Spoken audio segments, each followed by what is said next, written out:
chosen.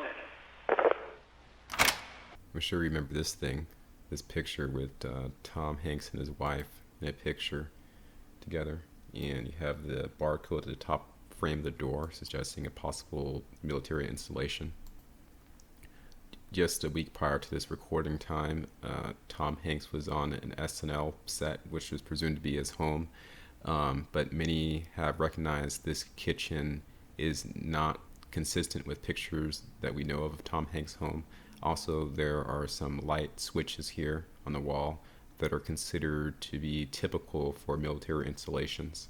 So I say that really just to say that Tom Hanks has appeared on the radio today speaking with Randy Miller, owner of Brainstorm Media and co-host for the National Defense Radio Show. Briefly recall this reaction from David Spade just after hearing that Tom Hanks contracted the CV.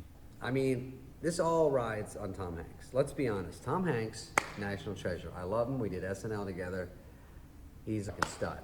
But he's down in Australia like Quentin Quarantino, and I don't like the fact that he's not in the box. Forget Willow Smith. Let's get Tom Hanks in a clear box and watch him. Because if Tom Hanks pulls through, we are going to be so stoked. It's all riding on Tom Hanks, you guys. If anything happens to Tom Hanks, that's over, dude. I'm just going to be like, shh, on my roof.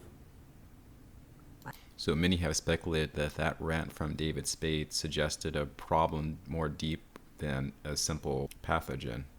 I think many forget how effective the media has been in terms of conveying the seriousness of what we're facing here. It definitely should be enough to get David Spade to be a little spooked. Anyway, I'll go ahead and play the clip.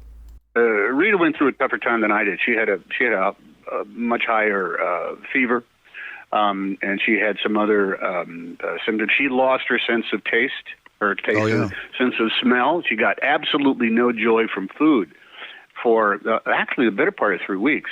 I had some bad body aches and was very fatigued, and that's how the team went through us. We were in the hospital. Oh, you were in the hospital? Well, yeah, we were isolated, not because we were, to keep an eye on us in case anything went bad, if our fevers really spiked or if our lungs filled up, if essentially we reacted like any number of 63-year-old people can react. But the main reason we were isolated is they not give it to anybody else.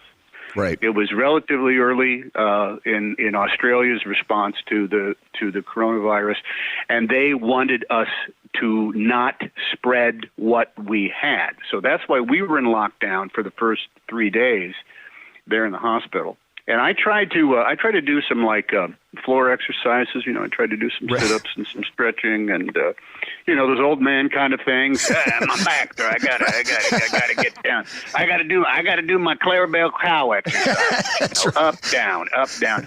And when it usually something takes me about a half an hour. And I was wiped after 12 minutes.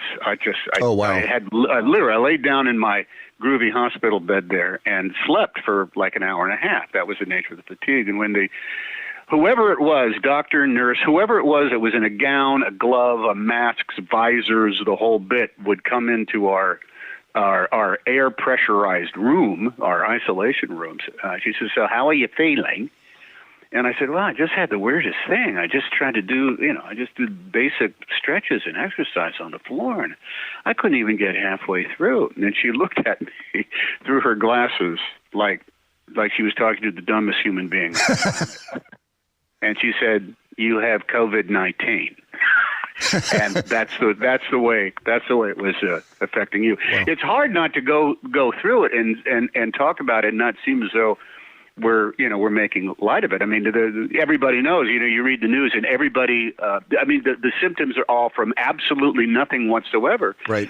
To the audio abruptly cut off. You can find this interview on the nationaldefense.com website. I find Tom Hanks' description overall to be fairly legitimate. There isn't anything that smacked of obvious dishonesty in that clip. Of course, when you're dealing with an actor, you can be beguiled quite easily. I do find it a bit of a troll that Tom Hanks would interview with a military radio show first, given what we are all speculating about him.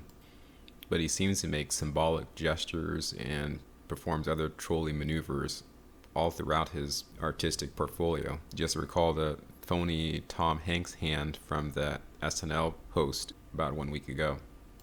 Anyhow, that's all I wanted to share with you guys. Peace.